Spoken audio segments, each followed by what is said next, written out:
En Ontario, un squelette partiellement décomposé est découvert au bord d'une route. La police soupçonne un acte criminel, mais identifier le cadavre et l'heure de la mort se révélera aussi difficile que de retrouver le meurtrier. Au Colorado, un héros de la Seconde Guerre mondiale est abattu chez lui. Les enquêteurs recourent à une batterie de détecteurs de métaux et à un morceau de rôti de bœuf pour mettre la main sur l'assassin. Dans les affaires de meurtre, le coupable peut être un parfait étranger ou au contraire, un proche. Pour l'enquêteur chevronné et l'expert judiciaire, les indices les plus parlants sont souvent évidents et ce qui semble parfois un détail sans importance pour le profane peut revêtir une signification essentielle aux yeux des experts.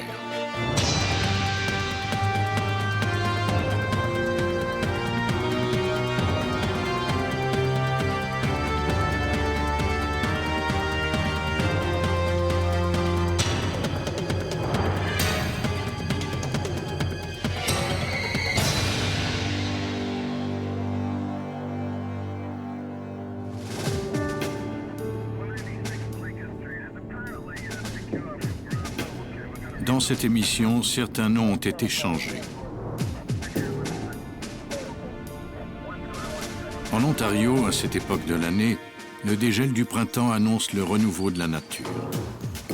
Mais le 17 avril 2001, près de la petite ville de Flamborough, le dégel dévoila un détail particulièrement macabre.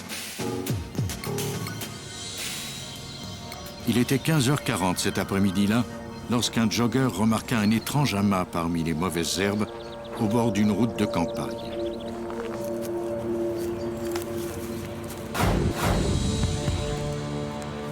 Un spectacle horrible s'offrit à lui, un cadavre humain en état de décomposition avancée.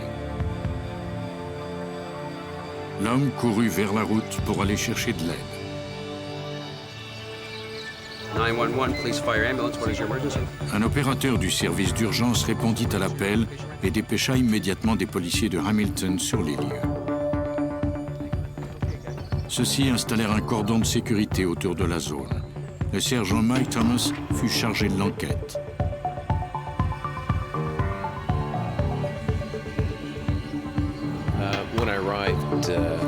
Quand je suis arrivé, j'ai vu un corps passablement décomposé qui gisait à 3 ou 4 mètres de la route. On ne savait pas ce qui lui était arrivé, mais on a procédé comme sur la scène d'un crime majeur. Il restait très peu de peau sur le corps. Le crâne et les os étaient exposés aux éléments. Les enquêteurs ignoraient si la victime était morte à la suite d'un accident de la route, d'un arrêt cardiaque ou d'une chute dans le fossé due à un malaise. Mais ces ébauches d'hypothèses s'effondrèrent lorsqu'ils découvrirent les restes d'un soutien-gorge et d'une chemise de nuit noire. C'est toutefois la position du corps qui intrigua le pathologiste David King.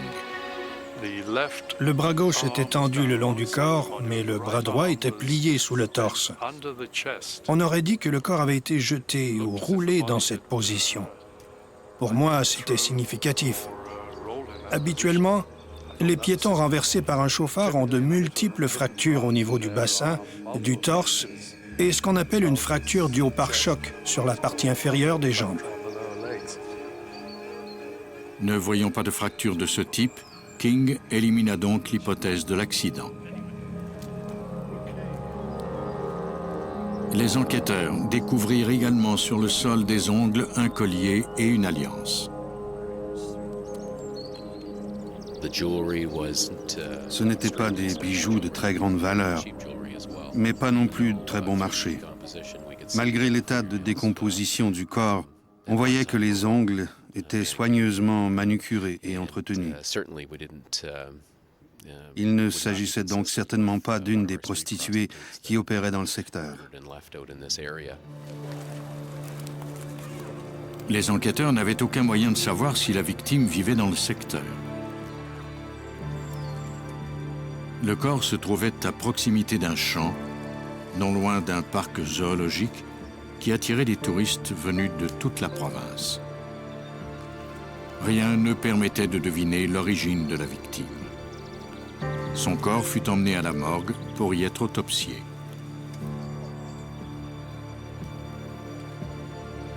Les enquêteurs espéraient que l'autopsie leur apporterait des réponses.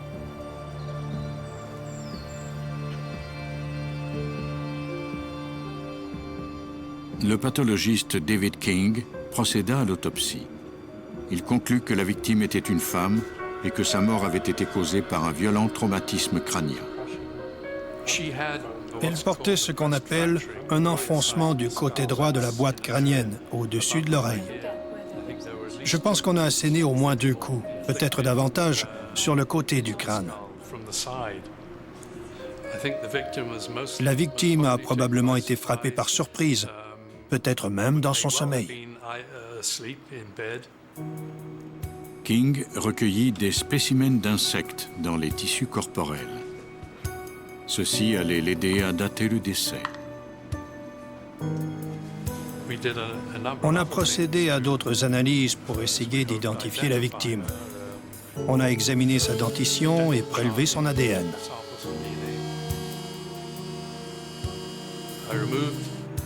J'ai découpé plusieurs de ses doigts qui étaient encore recouverts de peau, dans l'espoir d'obtenir des empreintes qui permettraient de l'identifier. Shelley Saunders, une anthropologue médico-légale de l'université McMaster, aida le Dr King à examiner la victime.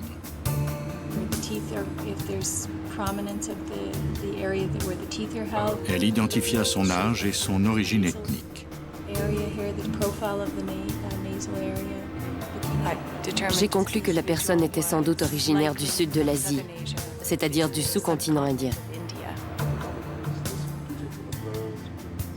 La police de Hamilton contacta les services de police du Canada et des États-Unis, mais aucun signalement ne correspondait à la victime.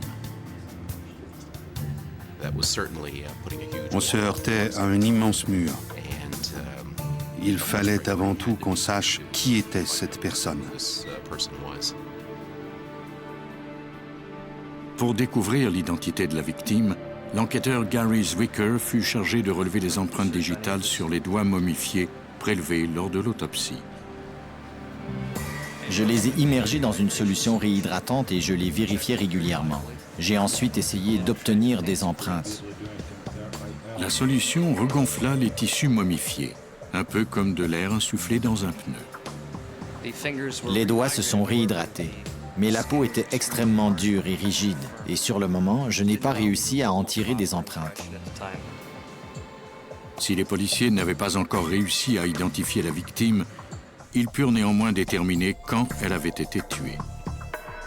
Dale Morris, une entomologiste spécialisée en criminalistique, espérait dater le décès grâce aux insectes, aux archives météorologiques et à l'application d'équations mathématiques.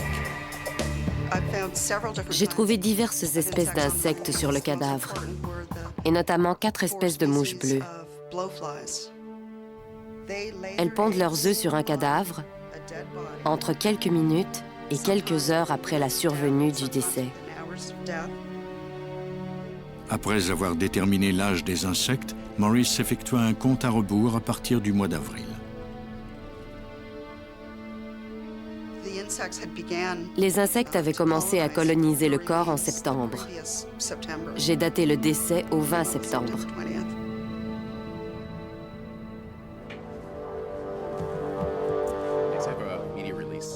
Le 18 avril 2001, le lendemain de la découverte du corps, le sergent Mike Thomas donna la première d'une longue série de conférences de presse.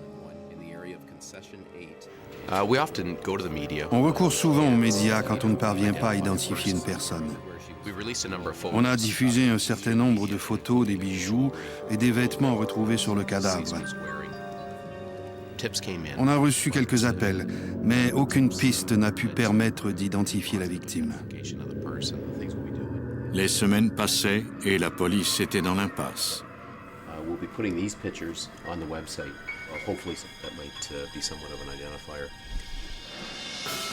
C'est alors qu'Alan Yates, un spécialiste en criminalistique à la police de Hamilton, eut une idée. Les doigts de la victime avaient été réhydratés et regonflés de l'intérieur, mais leur surface conservait une rigidité qui rendait difficile la prise d'empreinte. Je les ai lavés dans de l'eau chaude. Puis je les ai massés avec une crème à base de lanoline sans eau pour essayer de les réhydrater suffisamment dans le but d'obtenir par la suite une empreinte acceptable. Yates vit se dessiner les stries, volutes et boucles qui donnent à chaque être humain une signature unique. Il tenta une nouvelle prise d'empreinte. Cette fois, il obtint un résultat exploitable.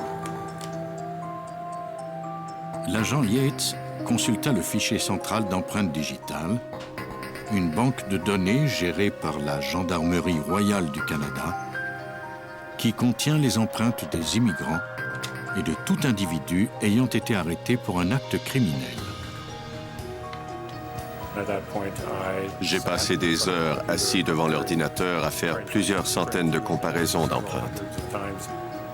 Tout à coup, Yates crut trouver une empreinte jumelle, mais il craignait que ses yeux fatigués ne le trahissent. J'ai pensé qu'il valait mieux revérifier le lendemain, avec des yeux reposés. Le lendemain matin, j'ai réexaminé l'empreinte pendant 10 ou 15 minutes avant d'être bien certain que j'avais identifié la femme inconnue. Au bout de 7 longues semaines, la police pouvait enfin mettre un nom sur le cadavre. En 2001, en Ontario, le squelette d'une femme avait été retrouvé au bord d'une route de campagne. Exposé pendant 7 mois aux intempéries, le corps était méconnaissable et il a fallu à la police 7 semaines pour établir son identité. Selon ses empreintes digitales, il s'agissait d'Yvette Boodram, une femme de 38 ans au passé mouvementé qui habitait les environs. L'identification du corps nous avait enfin mis sur la bonne piste. À partir de là, on pouvait pousser l'enquête plus loin. Le sergent Mike Thomas de la police de Hamilton reçut la collaboration de Jamie Davis, enquêteur à la police régionale de Peel. La police de Peel avait arrêté Yvette Boodram à son domicile le 3 septembre 2000. Les chefs d'accusation, agression au couteau et menaces de mort contre son mari. Yvette avait été libérée sous caution, mais avait disparu peu après et elle ne s'était jamais présentée au tribunal pour l'audience. Maintenant, elle était morte et la police voulait entendre son mari. L'homme du nom de Mohan Ramkissoon fut convoqué au quartier général de la police. On avait décidé de ne pas dire à Mohan Ramkissoon qu'on avait retrouvé sa femme morte. On n'avait pas la moindre preuve qu'il était le meurtrier. Mais il savait peut-être quelque chose sur la mort de sa femme. On voulait en avoir le cœur net. L'agent Davis mena l'interrogatoire. Pendant l'entrevue, Mohan semblait très crédible. Mais on éprouvait tous une sorte de malaise, un sentiment instinctif qu'il y avait quelque chose qui n'allait pas dans ses réponses et dans son comportement pendant l'entrevue.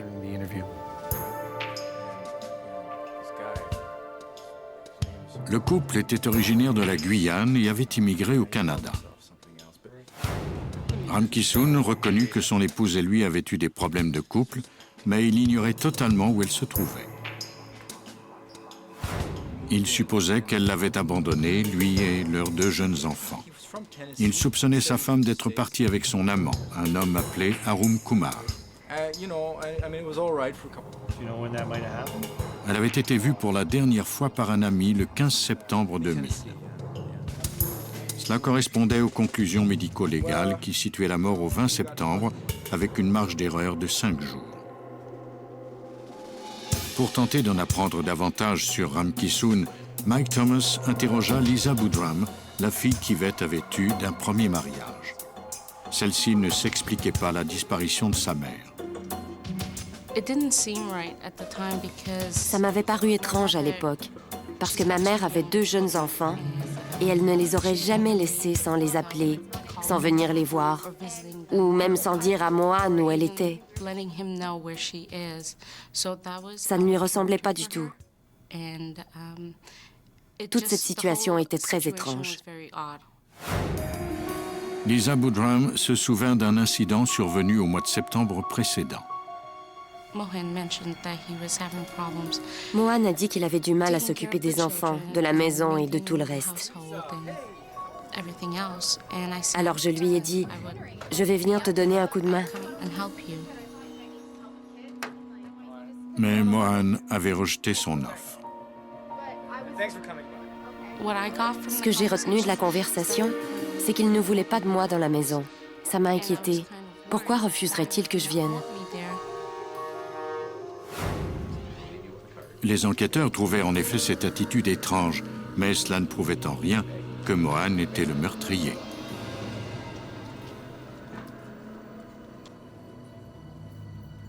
Ils décidèrent alors d'entendre une autre personne, l'amant d'Yvette, Arun Kumar. Le mari de la victime avait entendu dire que cet homme était suspect dans une affaire de meurtre et qu'il était recherché par les autorités du Tennessee. Thomas contacta les autorités américaines pour avoir davantage de détails. Visiblement, Yvette et Kumar entretenaient une liaison au grand jour, et Mohan était au courant. Il était important pour nous de localiser Kumar pour avoir sa version des faits. Cela allait s'avérer plus difficile que prévu. Le lendemain, la police interrogea un ancien colocataire de Kumar. Entré illégalement au Canada, Kumar vivait caché dans un appartement de Montréal en septembre 2000. Il essayait d'éviter Yvette, à qui il devait quelques milliers de dollars. Il avait quitté le pays et était entré clandestinement aux États-Unis, exactement à la date supposée de la mort d'Yvette. Ça le rendait très suspect à nos yeux, et il fallait absolument pousser notre enquête.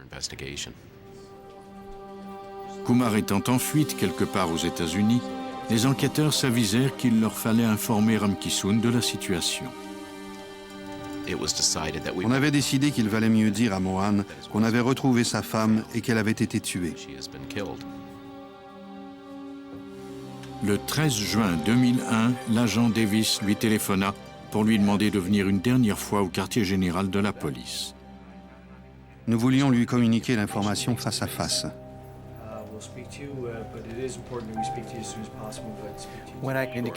Quand je lui ai dit que je voulais lui parler à nouveau, il y a eu un long silence à l'autre bout du fil, puis il m'a dit « J'ai contacté un avocat. Si vous voulez me parler, appelez mon avocat. »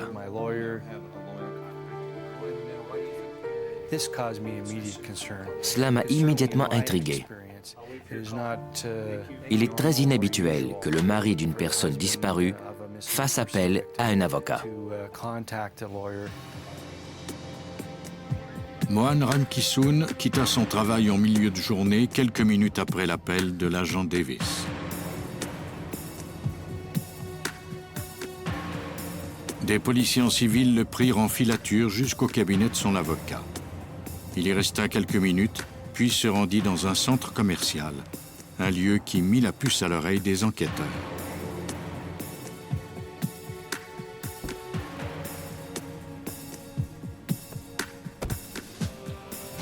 Il a immédiatement quitté son travail pour se rendre dans une agence de voyage. Une de nos équipes était sur place et l'a vu insister pour réserver des places sur le prochain vol en partance vers la Guyane. Il voulait 3 billets aller simples. Le vol partait 90 minutes plus tard et l'agence lui expliquait qu'il n'aurait pas le temps de prendre ce vol. Ramkissoon finit par se rendre à l'évidence. Il a fallu un certain temps à l'agent de voyage pour le convaincre de prendre le vol suivant, qui partait le lendemain. 2 heures avant le départ du vol, Ramkissoon, au volant de sa voiture, entra dans le stationnement longue durée de l'aéroport. Les policiers cernèrent le véhicule. Les enfants furent emmenés à l'écart pendant que leur père était arrêté. Quand on a fouillé les bagages de Mohan, on a retrouvé des photos de sa famille et lui au parc zoologique, situé tout près de l'endroit où le corps d'Yvette avait été retrouvé. Après avoir arrêté Mohan à l'aéroport, on l'a interrogé pendant près de 9 heures.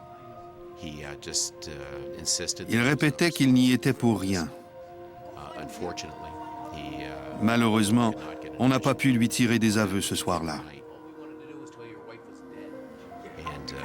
On a alors décidé de le relâcher. Au cas où il s'aviserait d'essayer de quitter le pays, nous avons maintenu la surveillance autour de lui pour connaître toutes ses allées et venues. Les enquêteurs obtinrent un mandat pour perquisitionner le domicile de Ram Kissoon. L'enquêteur Dave Emberlane dirigeait les opérations. On a commencé par la chambre parce que la victime avait été retrouvée vêtue d'une chemise de nuit. En retournant le matelas, on a découvert un trou d'environ 60 cm sur 45 qui avait été découpé dans la toile, près de la tête du lit. Cela nous laissait soupçonner qu'il s'était passé quelque chose dans cette chambre. Et notre travail était de découvrir quoi.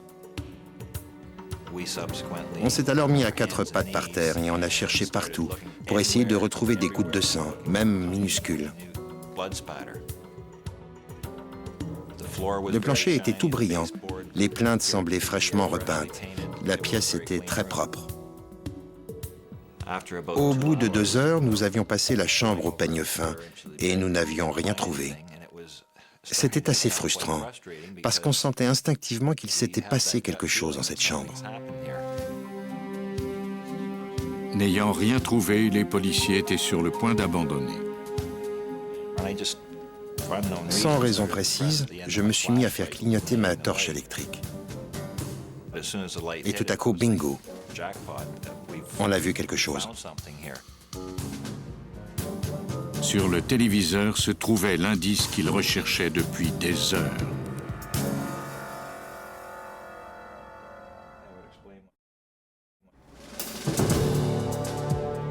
En juin 2001, les autorités canadiennes étaient sur la piste d'un homme soupçonné d'avoir tué sa femme, puis jeté le corps au bord d'une route.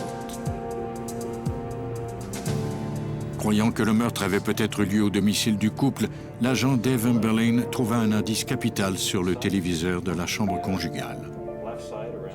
Sous un éclairage normal, on ne voyait rien sur un téléviseur de couleur sombre. Mais dans le faisceau d'une torche électrique, ça apparaissait clairement. L'agent Bernie Weber de la police régionale de Peel procéda à une recherche de traces de sang. Pour utiliser ceci, il faut mouiller la tige et la placer sur la tâche. Cela provoque une réaction chimique. S'il y a du sang, la tige prend une couleur verte. Le test révéla la présence de sang. Les policiers réexaminèrent le matelas bizarrement découpé, qui ne portait néanmoins aucune trace de sang visible à l'œil nu. Mais un test au luminol révéla la vérité. Une personne ou un objet couvert de sang s'était trouvé sur ce matelas. Et une personne ou un objet couvert de sang avait touché un côté du téléviseur et avait été déplacé contre l'écran.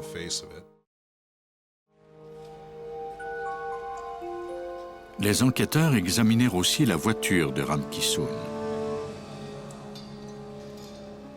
Comme la maison, elle était impeccablement propre, sans fibres ni cheveux, et sans aucune tache de sang apparente. Là encore, l'agent Weber fit un test au luminol. Il y en avait sur le calfeutrage isolant du véhicule et sur la moquette du coffre. L'ADN prélevé sur la victime fut comparé à celui des traces de sang retrouvées dans la chambre à coucher et dans le coffre de la voiture. À l'exception du sang retrouvé sur le téléviseur, dont l'analyse s'avéra peu concluante, tous les autres prélèvements correspondaient au profil génétique de la victime. Tous les indices désignaient Mohan comme le coupable. Le sang retrouvé autour du trou découpé dans le matelas était celui d'Yvette. Le sang dans le coffre de la voiture était celui d'Yvette. Et en plus, Mohan avait essayé de fuir le pays. Par ailleurs, Arun Kumar, l'amant d'Yvette, fut innocenté par la police. Des relevés téléphoniques et des notes d'hôtel permirent de corroborer son alibi. Afin de détourner les soupçons, Ram Kissoon avait affirmé à la police que Kumar était recherché pour meurtre au Tennessee. Le 16 août 2001, Mohan Ram Kissoon fut arrêté à son domicile sans opposer de résistance. Selon les policiers, il aurait tué Yvette dans son sommeil. Pris d'une rage meurtrière contre l'épouse infidèle, il l'aurait frappée à l'aide d'un objet long et cylindrique, peut-être un bâton de baseball ou un cric.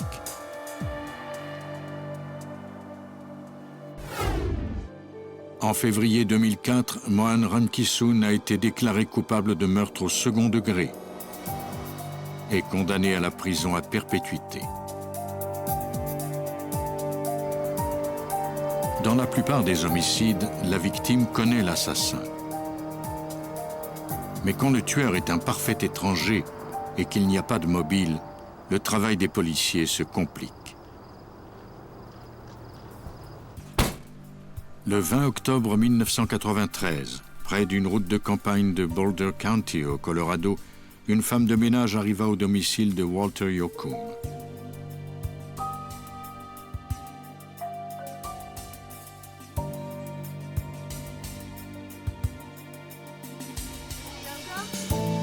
Sans réponse du propriétaire, elle fit le tour de la maison et fit une découverte alarmante. Le sol était jonché de morceaux de verre provenant d'une fenêtre cassée. Inquiète, la jeune femme courut appeler la police. L'agent Kyle Miller et son collègue du bureau du shérif de Boulder County arrivèrent sur les lieux. La femme de ménage les informa que son employeur, Walter Yoakum, était un monsieur âgé. Elle travaillait chez lui depuis au moins 3 ans. Et toutes les 2 semaines, il lui ouvrait la porte dès qu'elle arrivait. C'était la première fois qu'il ne répondait pas. Les policiers craignaient qu'un ou plusieurs intrus ne soient encore à l'intérieur.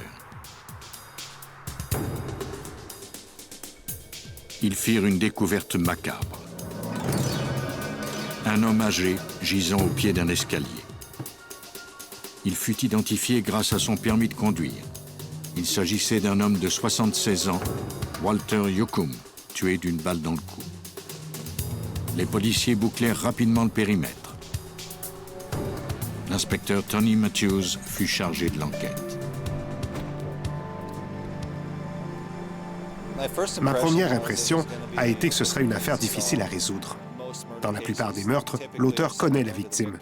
Mais là, il semblait plutôt que la victime était chez elle et que quelqu'un avait fait éruption et l'avait tuée. L'inspecteur Bruce Norton se trouvait également sur la scène de crime. Une fenêtre avait été brisée et il y avait du verre cassé dedans et dehors. À l'extérieur, il y avait aussi des empreintes de pas très visibles qui conduisaient à la fenêtre. Norton photographia les empreintes pendant que Matthews fouillait la maison. Mais il n'y avait plus personne. Les enquêteurs ne purent que constater l'évidence. Le ou les criminels s'étaient apparemment introduits dans la maison par une fenêtre du rez-de-chaussée et avaient atterri sur un lit. Des médailles et décorations disposées sur le mur indiquaient que Walter Yoakum avait été un héros de la Seconde Guerre mondiale. M. Yoakum avait été mitrailleur central à bord d'un bombardier B-17 et il avait survécu à 34 missions au-dessus du territoire occupé par les nazis. Pour qui connaît l'histoire, c'était un véritable exploit. Au cours de ces raids, 20 à 30 des avions étaient abattus. Alors avoir survécu à 34 missions, c'était exceptionnel. La balle avait traversé le cou de part en part, laissant une plaie d'entrée à l'avant du cou et une autre en ressortant par la nuque. Matthews retrouva de minuscules éclaboussures de sang sur le palier du premier étage. Yoakum devait se trouver en haut des marches quand la balle l'avait touché et il avait dû s'effondrer dans l'escalier. Sous une chaise, un policier découvrit un étui de revolver. En revanche, on ne trouva ni la balle fatale, ni l'arme. Quand il y a blessure par balle, on essaie de la retrouver, parce qu'une analyse peut permettre d'identifier l'arme dont elle provient. La balle avait traversé le plafond, pulvérisant au passage un peu de plâtre qui était retombé en fine poussière sur le sol. La balle avait touché M. Yoakum selon une trajectoire qui allait de bas en haut, puis elle avait traversé le plafond et le toit avant d'aller se perdre dehors. Sans la balle meurtrière, les enquêteurs ne pouvaient pas identifier l'arme du crime, perdant pratiquement toute chance de résoudre l'affaire. Trip Demuth, procureur adjoint de Boulder County, est spécialisé dans les crimes violents. En arrivant sur les lieux le premier jour, après avoir fait le tour du jardin, j'ai douté très fortement qu'on puisse un jour résoudre cette affaire. Le seul indice matériel était une empreinte de pas partielle laissée par une botte à grosse semelle crantée. L'inspecteur Norton réalisa un moule en plâtre de l'empreinte. C'était le premier indice d'importance pour les policiers.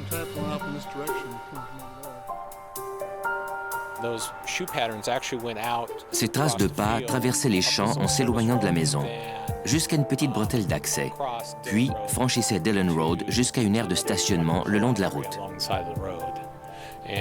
Nous avons fait plusieurs moulages des empreintes qui longeaient la route.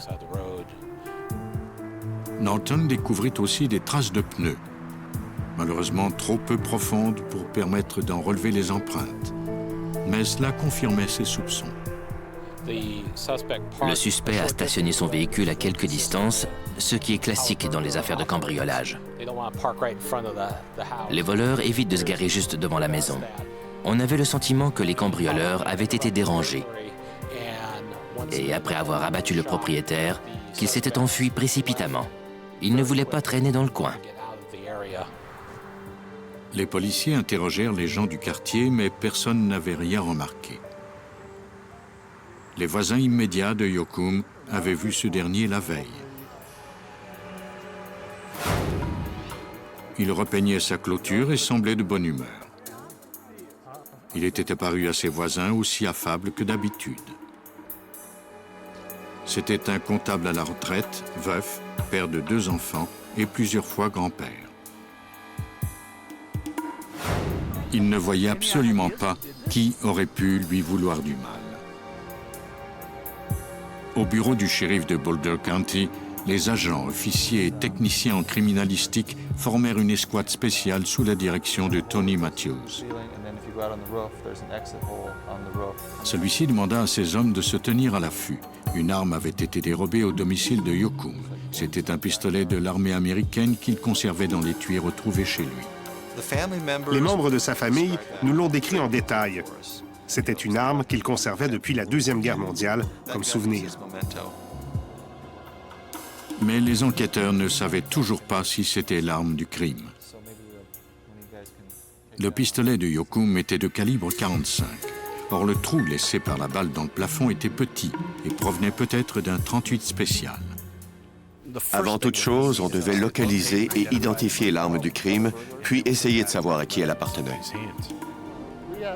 Pour appréhender le tueur, les enquêteurs allaient devoir se livrer à une incroyable expérience balistique qui impliquerait le recours à des détecteurs de métaux, à un morceau de cloison sèche et même à un rôti de bœuf. En 1993, Walter Yoakum, 76 ans, avait été retrouvé tué à l'aide d'une arme à feu dans sa maison du Colorado, apparemment victime d'un cambriolage qui avait mal tourné. C'était une fin brutale pour un homme dont le comportement héroïque pendant la Seconde Guerre mondiale lui avait valu de nombreuses décorations. L'enquêteur Tony Matthews n'avait retrouvé ni empreinte digitale, ni arme, ni même la balle qui avait tué Yoakum. Seul indice, une série de traces de pas conduisant à la maison et s'en éloignant. On a diffusé l'information aux autorités des localités voisines en leur demandant de nous donner les noms d'éventuels cambrioleurs. Les policiers de Louisville, une localité voisine, leur en fournirent deux, Jason Fowler et Adam Bailey. C'étaient des jeunes qui se livraient couramment à ce type de cambriolage. Les policiers de Louisville avaient tenté de les arrêter peu de temps auparavant en simulant une transaction de drogue, mais les suspects avaient réussi à s'enfuir à bord d'une camionnette munie de plaques d'un autre État. Nous avons vérifié l'immatriculation, qui était au nom d'un troisième individu dont on ignorait tout à l'époque. C'était un homme du nom de Kevin Doctor. Un de nos enquêteurs a appelé nos collègues du Dakota du Nord pour en savoir un peu plus sur lui. Par coïncidence, il avait été arrêté la veille. On leur a demandé pourquoi, et ils nous ont dit qu'il avait été condamné pour des actes criminels et qu'il était en possession d'armes à feu. On leur a demandé quel genre d'armes, et ils nous ont dit un revolver 357 et un vieux 45 de l'armée. Évidemment, cela nous a immédiatement mis la puce à l'oreille, et on s'est dit que c'était probablement l'arme de notre victime. C'était notre première piste désignant un éventuel suspect. Doctor étant déjà en prison pour possession illégale d'armes, la police du Colorado devait maintenant mettre la main sur ses complices qui étaient toujours en liberté. Le 2 novembre 1993, 2 semaines après le meurtre, les policiers repérèrent Adam Bailey à Boulder County au Colorado.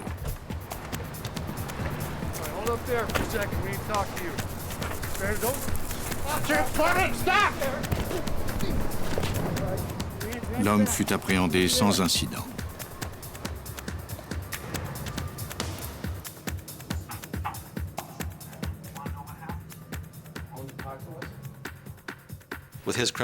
Il avait un lourd casier judiciaire, donc il avait beaucoup à perdre. Il est passé aux aveux assez rapidement. Il nous a dit que Kevin Doctor et Jason Fowler avaient commis le cambriolage et que Doctor avait tué M. Yoakum. Bailey affirmait qu'il avait appris le meurtre par son ami Jason Fowler. Mais quand ce dernier fut arrêté, il réclama un avocat et refusa de parler.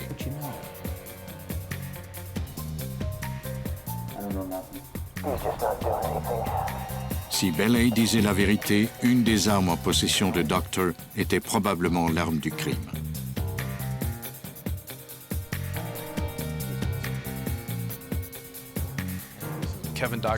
Kevin Doctor était en possession d'un Magnum 357 et d'un pistolet de calibre 45 datant de la Seconde Guerre mondiale. Nous devions donc prouver à la fois que le 45 appartenait à la victime et que l'arme du crime était le 357 de Kevin Doctor. Pour établir ce dernier fait avec certitude, les enquêteurs devaient absolument retrouver la balle fatale. Tony Matthews demanda l'aide de Ray Sarno, adjoint du shérif. On devait établir la vitesse perdue par le projectile en traversant la malheureuse victime, puis le plafond et le toit. Si on arrivait à déterminer cela, on pourrait réduire le rayon de recherche de la balle perdue. On a mesuré la distance entre le tireur et la victime, puis entre la victime et le plafond, et enfin, entre le plafond et le toit. Sarno utilisa des bardeaux d'asphalte et du papier goudronné pour simuler le toit, un morceau de cloison sèche en guise de plafond et un rôti de bœuf pour représenter la victime.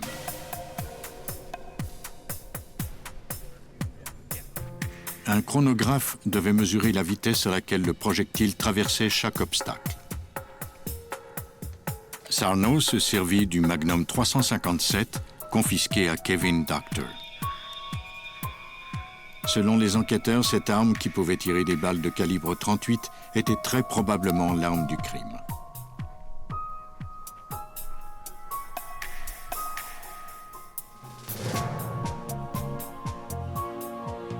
Sarno visa et tira.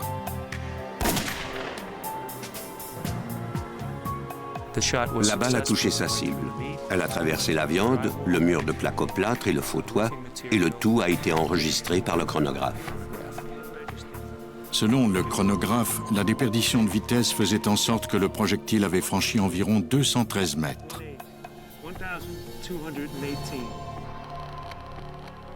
Des dizaines de policiers et de volontaires ratissèrent le jardin à l'arrière de la maison en insistant particulièrement sur la ligne de 213 mètres établie par le chronographe. Puis tout à coup, un détecteur se mit à sonner, indiquant la présence de métal dans le sol.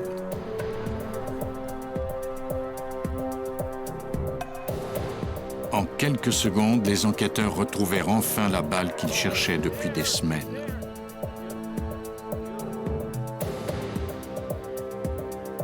Elle fut envoyée à l'agent Ted Ritter, un expert en balistique au bureau d'enquête du Colorado.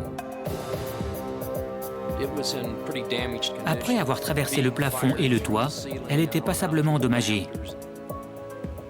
Les marques distinctives permettant d'identifier l'arme dont elle provenait avaient été recouvertes par celles laissées par les divers matériaux qui s'étaient trouvés sur sa trajectoire, un peu comme si on l'avait passée au papier abrasif.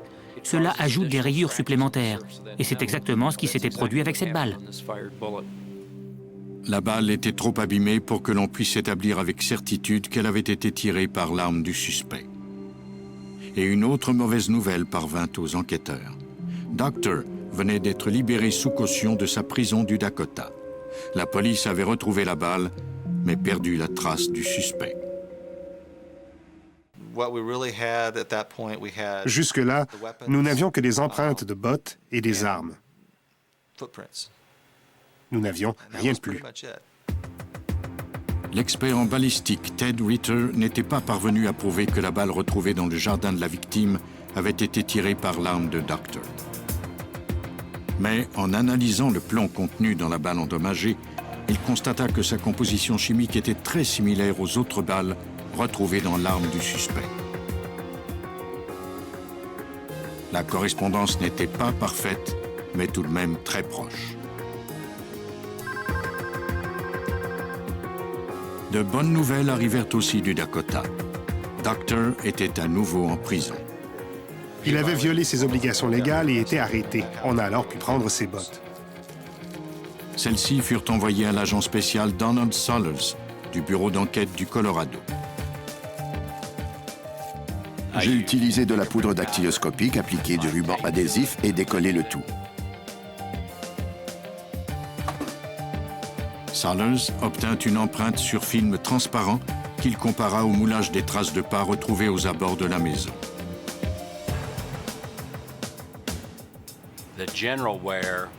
L'usure du talon et de l'avant de la semelle était identique à celle des traces de pas, et ce pour les deux bottes.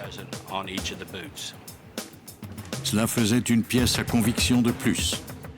Les policiers du Colorado voulaient en informer eux-mêmes Kevin Doctor. Celui-ci fut transféré du Dakota au Colorado. Confronté à ces indices accablants, le suspect finit par avouer son crime. Doctor était entré seul dans la maison, tandis que Fowler faisait le guet à l'extérieur. Walter Yoakum dormait au premier étage. Walter Yoakum a entendu un bruit de verre cassé. Il avait son arme dans un étui à portée de main. Il l'a saisie et s'est posté en haut de l'escalier. Il a dû demander qui était là à voix haute, et Kevin Doctor était à l'affût en bas des marches.